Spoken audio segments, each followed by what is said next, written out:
Just getting in the paint, my pull-up, my layup, passing the ball, rebounding, so that's what I did.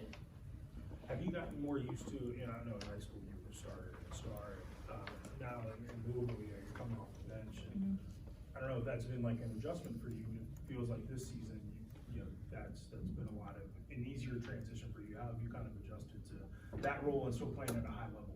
I mean, at the beginning of the season, I was starting, and I just feel like I wasn't, playing my best, so I decided to come off the bench, and I've just been doing good ever since then, so, I just get sticking to that.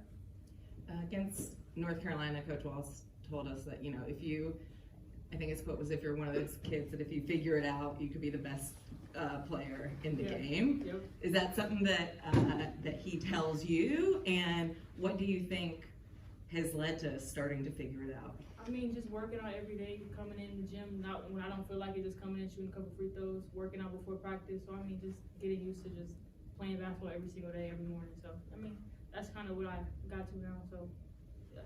Imari, kind of going off that a little bit, if you look at your numbers last year versus this year, the jumps are crazy. I looked at, for example, your free throws, because you sank those two that very, you've improved by 30-something%. Is it just getting in the gym more and kind of getting used to the college game and knowing what to expect a little bit, or what's going on? Yeah, getting in the gym and the South Carolina game, kind of prepared me for moments like this. It was loud in the gym, so, the noise just, canceled out, and I just knocked down both free throws. Is it your choice to come off the bench or coach's choice? How does that? Kind of both. We had a meeting and, discussed it, so, both of us. The first quarter, I think they had control of the game. What did you all switch up after that? Ball pressure, rebounding offensively. We was not rebounding at all on offensive. So, just getting in there trying to get pokes on the ball. So I feel like we just did that. And that's what kind of helped us, push the ball in transition and get a couple layups and, stuff. Imari, we're down 11, about a minute left in the third quarter. As you said, all the momentum, all of a sudden you rattle off an 8-0 run on your own in the final minute. Can you kind of walk us through that moment in the one-time lead? I just knew I had to get the ball in my hand, rebound, push the ball, try to get, a couple passes, but the pull-ups were there and the layups were there, so I just took that. NC State's got a pretty big front line. You guys out rebounded them really by 9. You were a big part of that. You had 12. How have you? I guess what was your approach to attacking the glass today? Halftime, that's what we mainly discussed. So, I had to get in there and get a couple pokes in it, so I just felt like the ball was kind of coming to me, so that's what I did. What makes you all such a tough team in overtime? Nobody can stop us. 5 players out there can shoot the ball, drive, shoot layups, knock down free throws, so it's kind of hard to guard us, so, yeah. Any other questions for Imari? All right, Imari, you're good. Head to the shower, so thank you. I'll help you get back. Coach, good to go. Is this okay to drink? It's okay. Yeah. Thank you. Feel free to start with any questions. This is your second road OT win of the season. I think you guys have won 10 or 11 games in a row now or something like that. It just feels like everything's trending in the right direction for you guys. What's been working so well? Well, I didn't think that first quarter was trending in the right direction. I didn't feel the second quarter was trending in the right direction until Mara hit back-to-back shots. I think she scored maybe 8 straight for us. What's unique about this group is I think our overall depth. Imari tonight scored 33. I think Aleph may have scored 23 in our Miami game. And I don't know how many other people we've had in the mid-20s. It's just not who we are. We normally will have 5 or 6 that can get 15 to 17. But when you've got 5 on the floor that everybody kind of has to guard, and then we're pretty darn unselfish right now, which is something I'm continuing to preach and really hit hard on. Thursday at Notre Dame, Raina Scott played lights out. And we kept getting her the ball. And everybody was excited about it. It wasn't a situation where I need to get mine now. Hey, she scored her 10, so now it's my turn. It was like, hey, just keep throwing it to her. Tonight, Imari. And our kids are embracing the fact that it's going to be somebody different every other night. And if it's not your night shooting the ball, then rebound it, set screens, communicate on defense. And that's what we're doing a really good job of. You mentioned, just your overall depth and a lot of players who can do a lot of different things. McKinley Randolph, I think, had 2 really big baskets in OT, a 3-pointer, and then, another bucket after that. What kind of growth have you seen from her? You got a lot of sophomores on this team, but her specifically from freshman to sophomore. Well, she worked this summer on her shooting. She went through a stretch here in the past 3 or 4 games where she got back to shooting line drives. Everything was flat. And when she took that 3 from the corner there in overtime, I mean, I was kind of blocked by the official, and I was sitting down, but I could just tell by the arc on it. And that's what I said. I said, that's great arc. And she hits it. And she's put the work in. She's put the time in. She's been working defensively as well, because that's where she was getting attacked at the beginning of the year. People were trying to isolate her and take her to the basket. But she's got fight. She's got some pride. And she knew, hey, this is an area of my game I've got to work on. And she has. I'm kind of shocked she only had 1 board today, but it was a big one, because I think she scored on the offensive rebound or got fouled.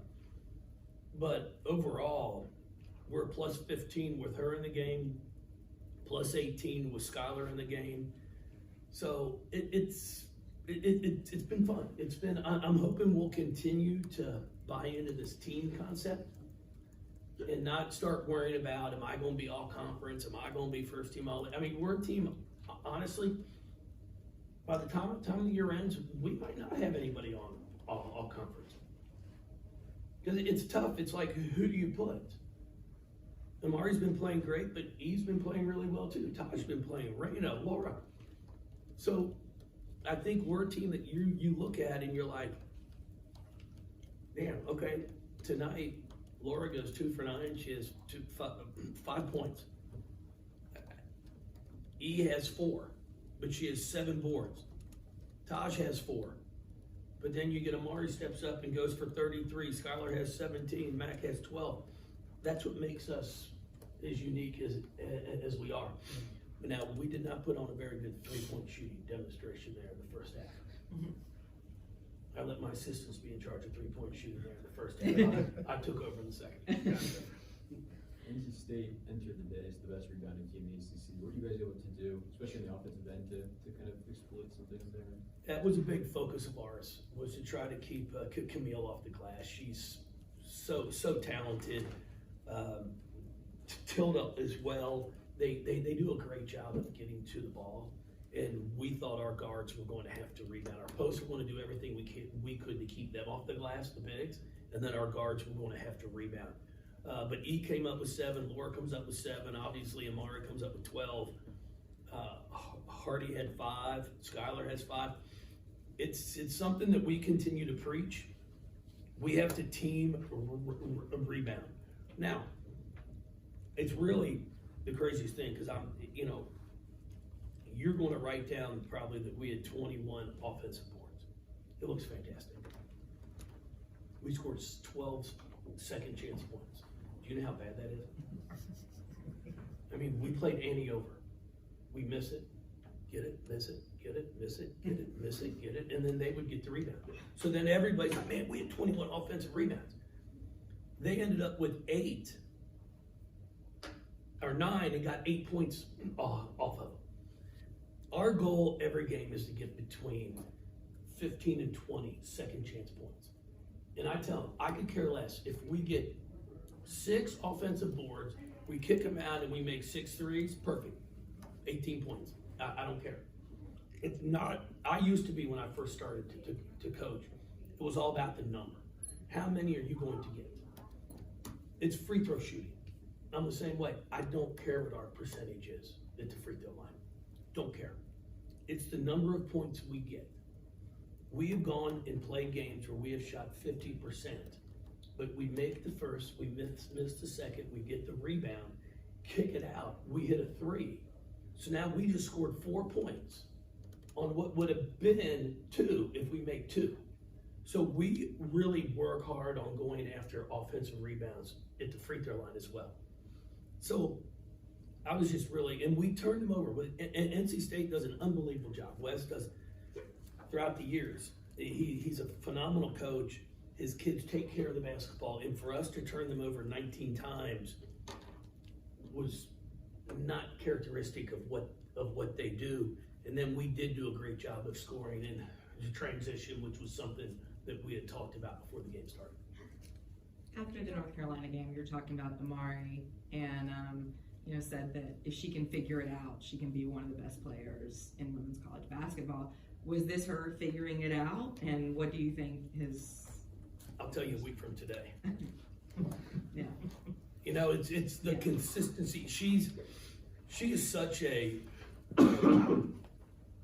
she's such a great kid that I'm telling you, it probably hurt her to take 23 shots. Like, she'd rather pass it. Complete opposite of me. I'm like, babe, if I could shoot it and score like you would, I used to joke, I tell our post players all the time, we'll work on post entry passing. I'll jump in the drill and I'll fake the pass and then I'll shoot it. And I'm like, guys, if I miss it, that's my pass to you. Get the rebound. But Imari wants to always get everybody else involved, but she's such an elite scorer. I'd love to see her get 14 to 20 shots every single night. But that's a mindset to try to change, because she does want to get everybody else involved, and she enjoys seeing others' success as well. I lost my train of thought. Imari said earlier in here that, she was starting at the start of the season, and then you and her had a conversation about, well, maybe it's better if I come off the bench. What has that kind of done for her this season? Just kind of that role sort of switch up. Well, I just thought at the beginning of the year she was so passive. I was like, hey, let's just give yourself a chance to watch the start of the game. Let's just watch it and then see how that goes. And I think it took some pressure off of her as well. And she's embraced it. And that's the thing. I tell her all the time, when Dana Evans was here as a sophomore, she had earned the starting point guard spot. But for our team, Erica Carter was better starting. Just because of the fact that when I put Dana in the game, our tempo increased. And Dana embraced it as well. She was like, Coach, whatever's the best thing for the team, I'm willing to do. And the kid was sixth player of the year her sophomore year. And then obviously goes into the starting lineup her final 2 years, and player of the year as a junior and senior.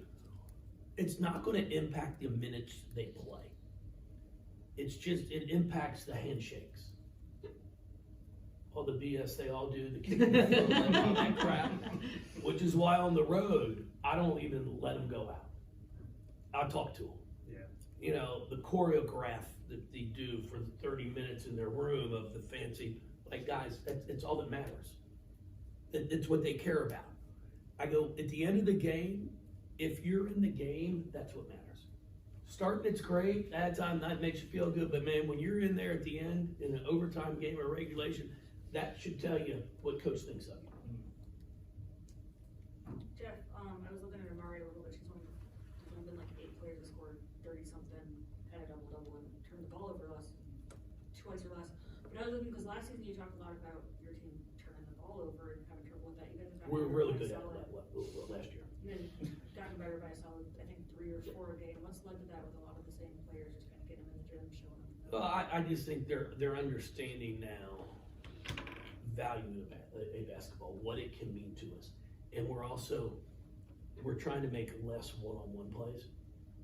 We're doing a great job of coming off a ball screen. If somebody jumps in the passing lane, we're making the pass to a teammate who's then knocking down the shot. So I think that's been a big part of it. You look at tonight's game, it was uncharacteristic of Raina to turn it over 6 times. I mean, she had 6 of her 13, which is uncharacteristic of her. So I thought overall we did a great job of taking care of the basketball. Then she bounces back and she has 5 assists. So, we just got to keep getting better each day. We can't sit there and think we've arrived, because we haven't. We have a long way to go. I'm at a point, I keep telling him, man, it'd be really fun to see it if we all just played good on the same night. Not 33, that's great. I'm just saying good. If we all play good, I'd like to see what this team can do. Jeff, I had one kind of non-game question for you. The NCAA announced last week that they're moving the transfer portal window and the portal shrinking in 15 days. I was just wondering if you had any overall thoughts on that. I'm not a fan of it. No. I think it's terrible. That's just my 2 cents, and I made that known. I think, personally, I've put forth, I've argued, I think you should have 7 days to go in the portal once your season's over. And I know there are coaches, I've got to recruit during my season. You know what, guys? Wait until that day when everybody goes in the portal and 7 kids commit on the same day. Now, how in the hell did that happen? If coaches aren't talking to players, if AAU coaches, they already know what they're going to do. But I think the trickle-down effect is going to be massive, and nobody's even thought about it. So I think what's going to happen now, give kids 7 days to go in the portal once their season is over. Once it's over, you either know you want to transfer or you don't. It's no longer, okay, I finished my year the first weekend in March, and then here comes April, and I'm planning to stay until all of a sudden a guard from Louisville leaves, and now I need a 2 guard. And now all of a sudden you're getting an offer for 2 times as much as you were making at the school you were just at. Now I'm in the portal. And everybody, well, that's tampering. Well, let me tell you, people, this shit goes on all the time. But if you just let them say you got 7 days, so you either going in or you're not. If you're happy where you are, that's the great thing. But now I think what's going to take place is during those 2 weeks, teams that thought they had their roster back are going to lose kids because another team lost a kid. And now it's like, well, shit, now I got to find a kid. That's my personal opinion. Now, no one calls me, so that's okay. For some reason, I'm not a popular person with the NCAA at times. They always don't like my opinion. Either as my wife, so it's okay. I asked your opinion. I appreciate that. I appreciate it. And then hey, I do want to say what an unbelievable crowd. You know, the fan base here is outstanding. They get behind their kids. They cheer. They're loud. It's an unbelievable venue to come play in. I enjoy it each time we come. So I think that's a tip of the hat to all the fans, especially in the weather today. You know, if you want nice weather, come up to Louisville. It's sunny and 60 every day. This stuff down here, it's for the birds. I'll take your word for it. Thank you. No, see, that's not true. See, that's fake news. See, there we go. All right, here. She's talking bad about Louisville.